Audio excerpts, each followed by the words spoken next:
Afternoon, everybody. Thank you for being here today. Quick question. So the last presentation was focusing a lot on architecture. How many of us focus on historical preservation, primarily dealing with architecture or structures out of the group? The majority of us. Sites, landscapes, things like that. Does anybody focus on ships? A little bit, all right, or a hand here. So today I want to talk to you guys about a project that was undertaken last June over a 2-week period with a few of my colleagues from Texas A&M University, as well as some of our undergraduate and graduate students. Now, you may be wondering why we're talking about a ship today, but there are thousands of shipwrecks around not only our country, but the world, that are in areas that are primarily terrestrial, the same areas that we operate when focusing on buildings or sites, landscapes, and such. So, as such, we can actually utilize some of our tools that tend to help out with some of these larger scope projects or ships that we're focusing on. And this is the ship I'm going to talk about today. This is a late 19th century schooner called the Equator. The ship was located up in Everett, Washington, so not far from Seattle and Manish and their group. But it unfortunately is no longer there, despite the fact that it was a part of the Register of Historic Places, despite the fact that it had a 50-plus year connection with the community where it was located, and a quite detailed history throughout its life. But before I get into the details on the ship, I want to introduce you guys to the team that worked on the project. The primary investigators on the project were the doctors Bojakowski. Katie Custer-Bojakowski and Piotr Bojakowski are both professors within our Department of Anthropology, focusing on nautical archaeology at Texas A&M University.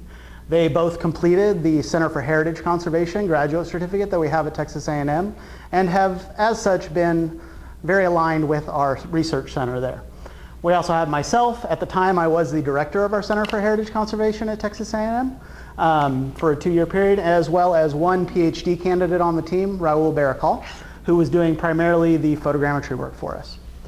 We also had 3 undergraduate students, Kimberly Price, Parker Burris, and Shelby Height. They were all from the Department of Anthropology, so all along the nautical archaeology theme. We also had the chief archaeologist of Cutwater Archaeology and the executive director of the Puget Sound Maritime, Nathaniel Howe, or Nate Howe, working with us. And I wanted to give credit to Catherine Soper, the marketing and media person essentially for the Port of Everett. In the 2 weeks that we were there, it was not only an exciting time for the interviews and the events that we held, but some of you may recognize the name of the Port of Everett or tie it with June of 2023. There was a company there that happened to make the news for an event that occurred that was tragic, unfortunately. Ocean Water Expeditions. When they lost the submarine that was going down to the Titanic, we were operating in the same port where their headquarters was located. I was actually set to meet with them Monday morning when the news broke Sunday about the event. And so when I was sitting outside their office, I hadn't got the notification that things weren't going to happen yet. All of a sudden, news crews started coming in. And the media people from the port started going out and trying to figure out what was going to occur in that situation. But I need to say that there was quite a lot of involvement there. Now, getting back to the Equator, I need to tell you the history of the ship and why it was so important, because it lived quite a diverse life. And it really was a global explorer. It was created in 1888 by shipwright in Benicia, California, known as Matthew Turner. If you're familiar with ship history or ship building on the West Coast, he is kind of the grandfather of West Coast wooden ships at the time. He produced, I believe it was 160 plus ships during that time, designed them. They were part of his fleet, and they were sold to various entities around the world. Now, after the Equator was commissioned, it originally was sent out to American Samoa. So it was sent out to essentially be a coconut trading ship, to bring back supplies, to transverse between Hawaii, American Samoa, to bring materials around. And it lived that life for a number of years. But a few years later, in the 1890s, in American Samoa, there was a conflict brewing. The Germans and Americans had already kind of gotten into some disputes over territory at the time. The British were overwatching things. And there were 3 warships from each country in the port in Apia, I believe it is pronounced, at the time. And we almost had a global conflict emerge. The thing that stopped it was that there was a tropical storm that came through. And it happened to wreck all 6 of those ships in the process. The Equator survived. Now, it wasn't directly in port with them. It was about 200 miles off the island, but it survived the storm, came back in, and was the only sailing vessel still moving around that area of American Samoa at the time after that storm had hit. Now, from there, it went back to Honolulu. Along the way, word spread of this ship surviving and its ability to go through these rough waters, despite the fact that it was only 78 feet long, 22 feet wide, and referred to as a pygmy schooner because of its size. It only had 2 sailing masts. It was very small for many of the similar boats of its time. But on its way back to Hawaii, a gentleman named Robert Louis Stevenson heard about this adventure, heard about this story of the equator surviving this storm, and he said, you know what, I'm getting ready to charter another 6-month trip through the Philippines and through American Samoa and the Gilbert Islands and a lot of the archipelagos. And he said, I want the equator to be the ship that I'm on. So him and his family and his crew rented out the equator for 6 months. They took the ship, they went back through the Samoan area, the Gilbert Islands, many other archipelagos. This was right after he had penned Treasure Island, so unfortunately none of that occurred on the ship. But there are rumors that he penned part of his novel, The Wreckers, while on the ship and going through, and that there was some inspiration there. Now, the ship returned. It returned to take him to Hawaii. At that point, it was sold to a tug company in Seattle. Sorry, I'm getting ahead of myself. It was sold to an Alaskan salmon canning company. So it then headed to Alaska in 1915.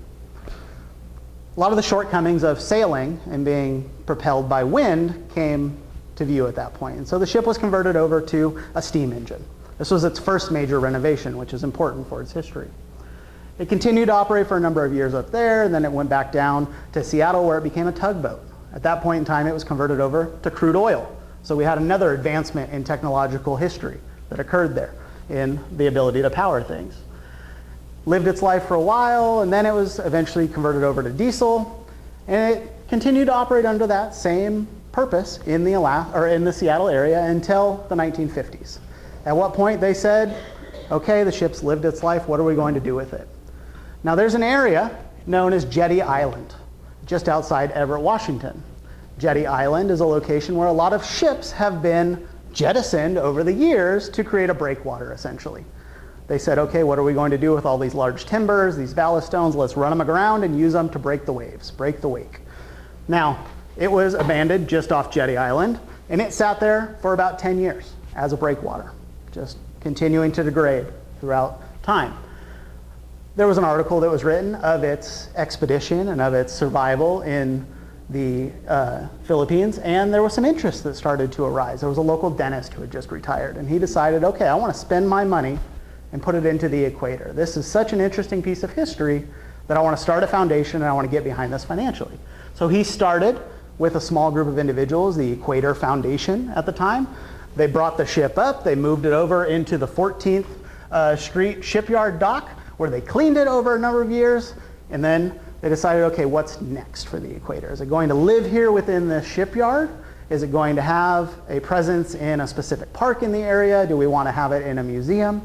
And they had goals of placing it in a large park in the area, but unfortunately that never came to fruition. However, they did manage to get it on the National Register of Historic Places in 1972, which was an important feat for them in, again, gaining that notoriety for the ship and helping to drive some of that interest in it. Now, the ship then moved in the 70s to where it sat until September of 2023, when unfortunately it has now been dismantled and demolished and is now being repurposed in certain ways. And I'll explain a little bit more about that. But if we go back to 2016, I mentioned the Drs. Wojciechowski, the 2 professors that I work with.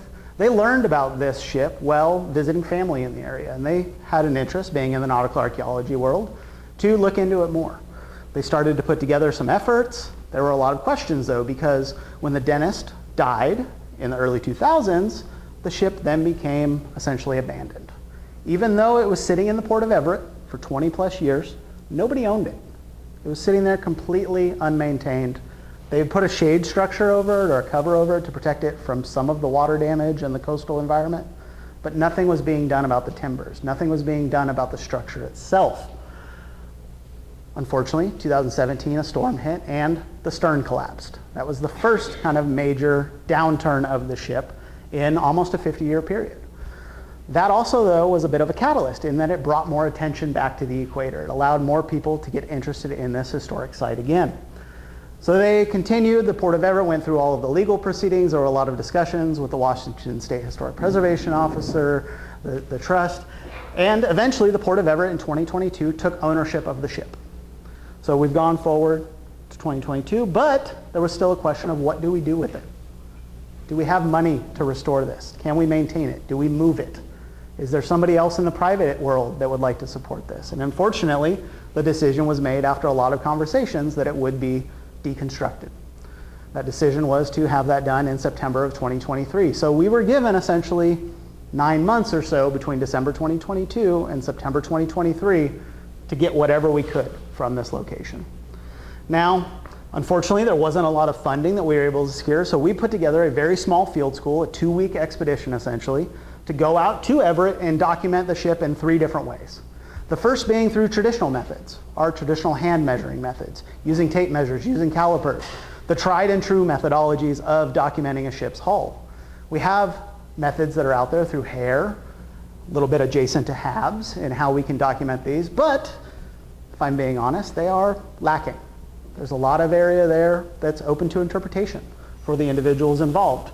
But it's important nonetheless to still go through those efforts, and you can see great outputs from the hand measurements, from the exercises that Katie Kuster-Bojakowski and Piotr Bojakowski went through in helping teach these undergraduate students how to document by hand, what measurements to take, what to focus on, what was an important part of the ship, because these students had never been on an archaeological site before. They had never been a part of a historic preservation project prior to this. So this was really their first dive in. But we wanted to take it one step further with the ability of technology now, and we know that with drones and with LiDAR and laser scanning, we can scale up our documentation quite quickly. So we wanted to figure out how we can merge the 3 together. So essentially they purchased a DJI Mini 3, tiny little drone. It's only 250 grams, it's very small. You're able to travel with it very easily through airports and things like that. Unfortunately, NCPE, Chinese restrictions on DJI there, so you guys weren't able to use them. But we chose that drone for the project. It's also commercially available and fairly cheap. It'll give you results, though, that are usable. We also had a few Canon handheld cameras for areas within the hull or underneath or on the underside of the keel so that we could capture information there where it wasn't safe to operate the drone. When going through the process, we left that up to essentially the PhD candidate, Raul, because this is what he had been focusing on for his studies. Now, photogrammetry is nothing new in the world of nautical archaeology. The difference is typically they're doing it underwater. Now, the same methodologies can be utilized, though. You go through and capture your zenith images or your images from above. You choose what parallels you want to capture, what diagonals are important. And so for the ship's hull, the exterior was fairly simple. We'll go from above, we'll go from the sides, we'll hit it at an angle to kind of get in. It wasn't until getting into the interior of the hull that it became a question. Can you operate a drone in an area that's only 5 feet tall? You can. It's difficult. It also creates a lot of dust, just as a heads up, especially on a historic site. And this is something that unfortunately I had forgotten despite having documented another historic ship earlier in the year. We put a drone up in the Smithsonian on the USS Gondola Philadelphia, the oldest surviving naval ship in US history from Lake Champlain. So it's possible we were able to capture it and we got good data. In total, 1,223 images were taken with the drone and the handheld cameras to be used in the photogrammetric model that we created. We used the software Agisoft Metashape, which I'm sure many of us are familiar with. I will say it has become increasingly difficult to utilize on university campuses given its background as an international software, but that might be a conversation for another day. But we wanted to go to the next step and really try to employ laser scanning and LiDAR with this nautical project, something that has been done. There are examples that are well known. The USS Cairo is one that actually Ben shared with me that was done in 2012. We documented the LaBelle shipwreck in the Bullock Museum in Austin in 2015, as well as the one that I did in the Smithsonian. And so we said, okay, let's bring our laser scanning equipment out. We used one of our units from Faro here. It's about 10 years old, so it's a bit of an older unit, but it still captures all of the information that we need. And it's got some interesting capabilities with the range and the amount of information it can capture. Now, the other interesting thing was I had never scanned from a genie lift before. Trying to scan in something that is inherently unstable was very interesting, and I thought it would cause a lot more issues with our data than it ended up causing. So I'm very thankful that it worked out, and I believe that the structure above us was primarily what helped to lock things in despite that movement.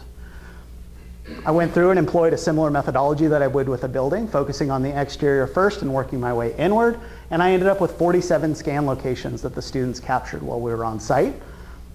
Not going to get into all the details of the settings. We can have that conversation at another point in time if anybody's interested. But we took those 47 scans, brought them together using Pharaoh's proprietary software Scene, and created a registered point cloud that was just over 1 billion points that are registered at roughly 2.3 millimeters between points and at least 28.6% overlap between scan locations. We usually try to shoot for 30. We were close. I kind of called it good on that one. But the goal was to actually go to 50. So we were able to create this model that can now be used, despite the fact that the ship's no longer there, to provide analysis, to provide measurements, to provide inspections and different case studies for that ship. But that's not all we did while we were there. I mentioned the connection with the community. And so the port wanted to have kind of a bon voyage for the ship, if you will, a last hurrah to say goodbye to those. So we organized an event, a 4-hour event, and we thought maybe a couple dozen people might show up. Everett's not a large community by any means. We had 432 people show up in that 4-hour period. People that had stories about their family's experience with the ship. People that had drawings and connections to past documenters of the ship that had lived there, or people that had taken their own hand measurements or their own personal photographs. And so we were able to get so much more about the history. At the same time, we were sharing it with the young communities in the area and children that were interested and trying to get them interested in history and historic preservation moving forward before, like I said, the ship was removed. Sorry, really quick, we also had a few news interviews that were quite interesting to do and get through and try to make sure that the project was still moving forward. But overall, the ship will live on. It'll live on in a number of different ways. First is a case study. Its documentation is going to be utilized by both the Nautical Archaeology Group as well as some of us in architecture for a number of projects. One being a methods article that we're working on right now with the other faculty, something to supplement and enhance the HARE documentation standards that are already out there for ships. But we can also do things like provide unique perspectives that aren't possible or aren't easy without dismantling the ship. Section cuts showing an iron knee across from a wooden knee being used, showing 2 different eras of technology, or being able to cut along the keel and see the exact relation of the interior floor or the interior of the cabin space to the keel itself. It's also going to live on, though, as a case study between the comparison of photogrammetry and laser scanning. Both documentation methods have been out and available and ready for people to utilize for a number of years, but we still don't look at them in a really comparative form. So we want to take this data and look at it through some of the softwares that are out there, even things like Cloud Compare that's been out for a number of years now, but it can be very useful. And you can also run the data through things like Delft Ship to create your ship line drawings and things like that. But the ship's going to live on in 2 other ways. First, as a piece of artwork. There's a local artist named John Grade who's taking parts of the ship and actually took some of the pieces of wood and is using them in artistry exhibits to represent the life of the ship. One of them, the first one that he's working on, I'll get to it here in a second, is representing part of its time with the US Coast Guard. It did some documentation on the coastal scanning where it drug wires essentially on the ocean floor. But we wanted to see if we could recreate some of the pieces he took. So one of the pieces of the deck that he cut out, we went into the point cloud and we tried to match up where his cut lines were so that we could see if we could almost digitally investigate that same piece of wood or that same area. Or where he cut off the stern, we tried to replicate it with the scanning data to show, again, a visual of what that was for those that are going to interact with this data later on. And all of it's still there. These were just for visualizations. But this is one of the pieces of artwork. It's already in a museum in the Seattle area. I don't recall which one off the top of my head, but I have a link here if anybody's interested in seeing it. But they've also done some great infographics on the history of the ship and trying to, again, tell its story moving forward and to keep sharing this information with future students and future preservationists that are interested. And then lastly, it's going to live on as a playground, essentially. The equator, where it was located, was just beyond the frame of this picture at the end of this grass. And so they went and they had a local group there in Washington come up with a playground that was based on a 2-masted ship of some sort, and they put the equator namesake on the back of it. So it has some additional information sharing the history of it and tying people back to the port of Everett there. But this was a fantastic experience for those students that were involved to get one hands-on experience in the field, but in a number of ways, not just through traditional measurements, not just through the digital documentation side, but really a 2-week rush course in all of it and what you can do in a last-ditch effort essentially to try to save a piece of history before it's demolished, before it's too late. So I want to say thank you for your time. Here is contact information. If you have any questions on this project, we'd be more than happy to talk about it. And I want to open it up to any questions or comments from you guys. Start on the left. Thank you very much. Yeah. Amazing project. I have a student here that is very interested in the same methodology. We're trying to use similar methodology on different software, of course, not on a beautiful chip. So when you started comparing the two different methods that you use to document the chip, what did you do, or what are you planning to do in terms of comparison? So our comparison, there's going to be a visual element to it first. Just being able to, what is usable out of this data? What is the initial deliverable that comes out of it, and what can we use that for in a multitude of ways? But we also need to look at the technical, right? We need to dive in and actually tell, is there some level of precision here?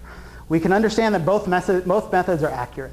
Laser scanning is accurate in one way, photogrammetry is accurate in another, but are they precise in that we're getting that same information through both methods? And so there are softwares or websites. Cloud Compare is probably the most well-known one that's been out for 15 years now. But you can take laser scanning data or point clouds and plug them in, and it will give you a graphical representation as well as a report on how close or what those deltas are between points. And you can set your thresholds to kind of look for key areas. That will be important because a lot of our photogrammetric efforts nowadays are being turned into a point cloud output. It's not just the mesh that people are utilizing, they're going to the level of actually turning it into a point cloud. And I will say, I think unfortunately that might be causing some confusion among folks when they say that something was documented with a point cloud. They automatically think LiDAR. A case could be made for either. One is very cheap and very quick. One is a little bit possibly more accurate, but cost a lot more. That unit that we used on the project was about $70,000 when it was new in 2013. The units now are still north of 50,000, I would say, for a professional level system, not something that is a commercial, a Matterport or something along those levels on that end. But yeah, so there are going to be a few different ways that we're looking at comparing them, and then looking back traditionally at the hand measuring techniques that they use in nautical, which unfortunately I can't speak too much to. I don't know on that end as much. But yeah. When you recreated the spaces that were extracted, what was the method that you used? So that was, I had photographs from the deconstruction of the ship, so I had drone images that I could look at, and essentially it was a visual assessment. So I looked at where in the image that cut point was, and then I went into the 3D point cloud and tried to match that up as best possible, and then used what we call as a clipping box to just hide that data that was not shown within. The one on the top deck was a little more difficult because of the loss of material on one side. When they removed it, it was hard to tell exactly where they had made the cut on the stern end of the ship of that opening. But yeah, so it was a bit of a trial and error process, if you will, of trying to line it up. And so there wasn't, unfortunately, a fully scientific method with that port. But yeah, I thought it would be a neat comparison. We've seen how it looks in the real world. Now let's see what we captured. And the only thing missing were the initial or the main structures in between the exterior and interior planks. So, yeah. Did you ever consider doing like a virtual reality, augmented reality kind of platform? So we've thought about it. We've at Texas A&M have been exploring ways to try and utilize laser scanning data in that way, and I know the National Park Service has as well to some extent successfully. The density of the data becomes an issue. Allowing someone especially to free-form explore or free-form wander around a space becomes very hard in rendering, even within some of the gaming technologies today and some of the gaming engines. We've had computer science students try to work on it, visualization students. We haven't had a successful large data set, but if you disseminate the data enough, if you take it down to and remove some of that level of accuracy, let's say, you can get it to work. And that's essentially where a lot of the video game sides and material aspects come from. But yeah, we've done video walkthroughs. I think there's a link in there as well if anybody wants to fly around and it goes through the ship and such, but it's not something where you can be in the space and say walk forward in the ship or turn in that capacity. So, but that'd be fantastic, right? And I see a poster over here on video games and I see another one on AI, so I'm hopeful for the future of that technology merger. So, awesome. Yes? In our experience has been that slide printers, you have to select one path effectively. You can't manipulate the data on that scale and let others use it that way. Yeah. If you want to do that, then stepping back to a less accurate form like a map report Yep. is able to do that. You no longer get space.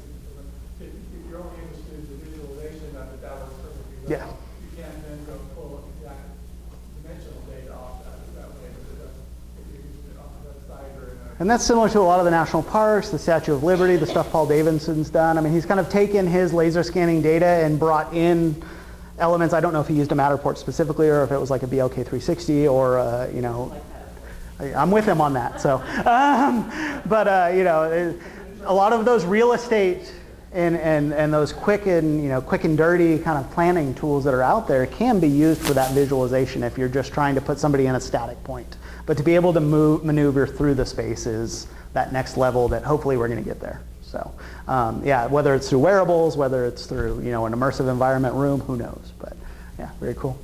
Awesome. I appreciate the extra content there. So awesome. Thank you guys for your time, and I'm here and happy to talk about things.